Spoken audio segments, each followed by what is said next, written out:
Bueno, hermanos, Jesús en ese momento acababa de llegar al Gólgota, pero él se encontraba ya reducido físicamente a una debilidad extrema, desgastado mentalmente por una larga noche en espera de estos sufrimientos. Recordamos cuando oraba en el jardín de Getsemaní, en el cual sudaba gotas de sangre a sabiendas de los dolores que le esperaban. También debido a la terrible agonía del largo camino al lugar de la calavera, hasta donde tuvo que cargar con un pesado madero, donde él mismo iba a ser crucificado, siendo eso un signo de burla y desprecio por parte de los romanos, que embriagados de ira disfrutaron todo el camino golpeándole con palos y con látigos hechos de cuerdas y hechos de soga y puntas de lanza y flechas que le desgarraban la piel y carne hasta el hueso,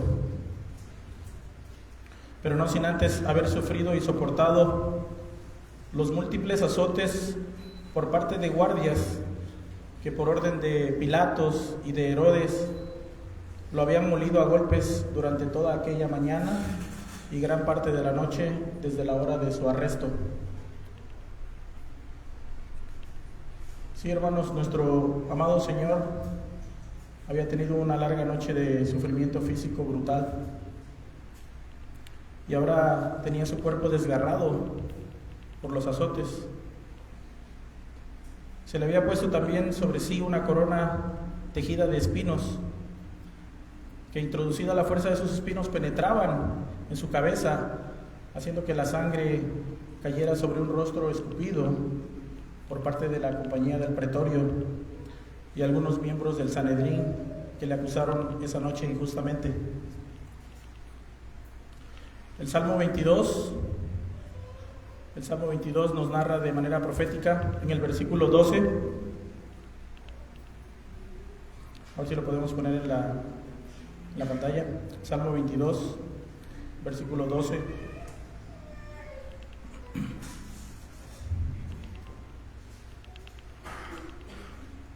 Dice: me han rodeado muchos toros, fuertes toros de Basán, me han cercado. Abrieron sobre mí su boca, versículo 13, abrieron sobre mí su boca como león rapaz y rugiente. He sido derramado como aguas y todos mis huesos se descoyuntaron. Mi corazón fue como cera, derritiéndose en medio de mis entrañas. Como un tiesto se secó mi vigor y mi lengua se pegó a mi paladar. Y me has puesto en el polvo de la muerte, porque perros me han rodeado. Me ha cercado cuadrilla de malignos. Horadaron mis manos y mis pies. Contar puedo todos mis huesos. Entre tanto, ellos me miran y me observan. Repartieron entre sí mis vestidos y sobre mi ropa echaron suertes. Bueno, ahora era la hora tercera en el Monte Calvario, y nuestro Señor Jesucristo estaba soportando en aquel momento los primeros dolores de la crucifixión sobre un madero que rasgaba su espalda, lacerada por tantos golpes que había recibido. Pero esto aún no terminaba, hermanos, porque en ese momento sus verdugos acababan de traspasarle con clavos sus manos y sus pies. Y atormentado de dolor en ese momento, con todo ese sufrimiento, nuestro Señor exclama la primera palabra desde la cruz diciendo: Padre, perdónalos, porque no saben lo que hacen. Padre, perdónalos, porque no saben lo que hacen. ¿Cuánto amor podemos ver en esa frase, hermanos? Y los eruditos concuerdan en que el momento específico en el que Jesús dice estas palabras Era posiblemente en el momento en que los soldados estaban sosteniendo sus manos y lo clavaban a la cruz. Era justo el momento en que lo habían despojado de sus últimas ropas, sobre las cuales estaban echando suertes, como dice el final del versículo. Y allí estaba Jesús siendo levantado en la cruz, hablando esas primeras palabras, las cuales repito: Padre, perdónalos, porque no saben lo que hacen. Podemos ver que esta es una imagen increíble del perdón de nuestro Señor, el cual tenemos mandato de aprender, hermanos. Porque en ese preciso momento en el cual Jesús estaba escuchando y sintiendo esos clavos que le traspasaban sus manos y sus pies, en ese preciso momento Él no piensa en que aquellos que lo están crucificando no merecen su perdón. Él no piensa así. Él no piensa eso. En medio de todo el sufrimiento desgarrador que Él está sintiendo en ese momento, sus primeras palabras están llenas de misericordia hacia aquellos que lo están clavando al madero. Padre, perdónalos, porque no saben lo que hacen. Y estas palabras no fueron solamente dirigidas a los soldados romanos que lo estaban crucificando. Jesús estaba perdonando en ese momento a la gran multitud que se había reunido desde muy de mañana y que gritaron a viva voz: crucifícale, deja libre a Barrabás, crucifícale. Jesús estaba también en ese momento perdonando a sus discípulos que dejándole huyeron. Jesús estaba también en ese momento perdonándote a ti y a mí, que también fuimos la causa de sus padecimientos. Como está escrito, el Señor estaba padeciendo por nuestras rebeliones, por causa nuestra, por nuestro pecado. Y el Señor exclama aún en tan inmenso dolor, hermanos: Padre, perdónales, porque no saben lo que hacen. Y esa última frase también la tenemos que meditar, hermanos. ¿De qué ignorancia hablaba Jesús cuando menciona la frase porque no saben lo que hacen? Esta ignorancia abarca más allá de los soldados que le están ejecutando ese día. Abarca también la ignorancia de Herodes y Poncio Pilato. Abarca también la ignorancia de los miembros del Sanedrín que le acusaron injustamente. Abarca también la ignorancia del pueblo judío que gritaba que le crucificaran. Hechos 13, versículos 27 al 28. Hechos 13, versículos 27 al 28 nos dice: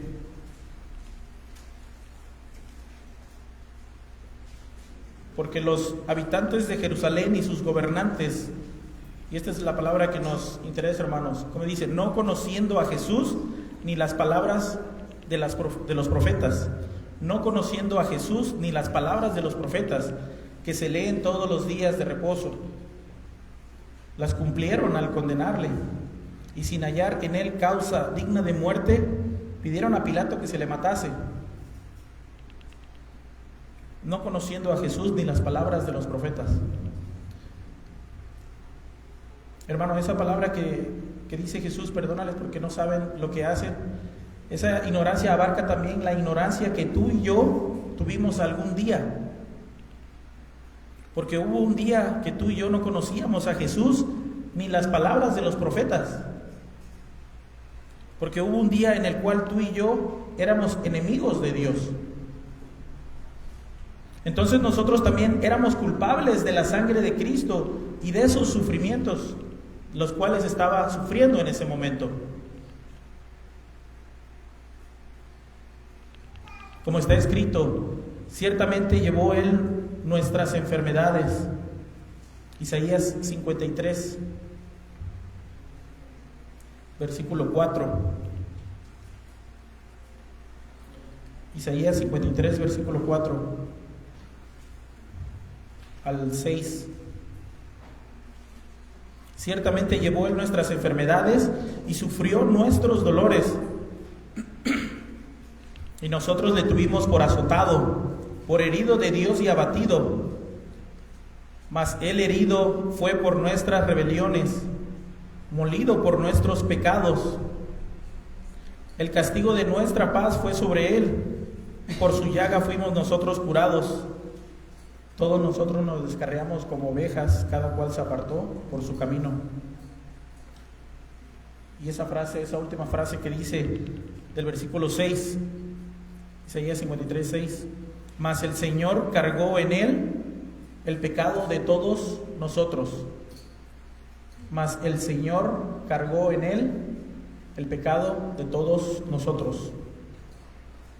Pero ahora, hermanos, podemos decir gozosos, podemos alegrarnos y decir: bendito sea el Dios y Padre de nuestro Señor Jesucristo, que nos ha bendecido con toda bendición espiritual en los lugares celestiales en Cristo, según nos escogió en Él antes de la fundación del mundo, para que fuésemos santos y sin mancha delante de Él, en amor, habiéndonos predestinado para ser adoptados hijos suyos, por medio de Jesucristo, según el puro afecto de su voluntad, para alabanza de la gloria de su gracia, con la cual nos hizo aceptos en el amado, en quien tenemos redención por su sangre, el perdón de pecados, según las riquezas de su gracia, que hizo sobreabundar para con nosotros en toda sabiduría e inteligencia, dándonos a conocer, dándonos a conocer el misterio de su voluntad, según su beneplácito, el cual se había propuesto en sí mismo de reunir todas las cosas en Cristo, en la dispensación del cumplimiento de los tiempos, así las que están en los cielos como las que están en la tierra. Agradezcamos cada día, hermanos, los que hemos llegado a conocer a Cristo, lo que hemos escuchado a los profetas. Y si tú estás aquí el día de hoy y todavía no le conoces, todavía no llega ese conocimiento a ti, bueno, hoy es el día que está llegando. Agradezcamos a Dios cada día por su gran amor, por el perdón que nos dio desde antes de la fundación del mundo, de hace 2000 años que Cristo padeció por todos y cada uno de nosotros, hermanos.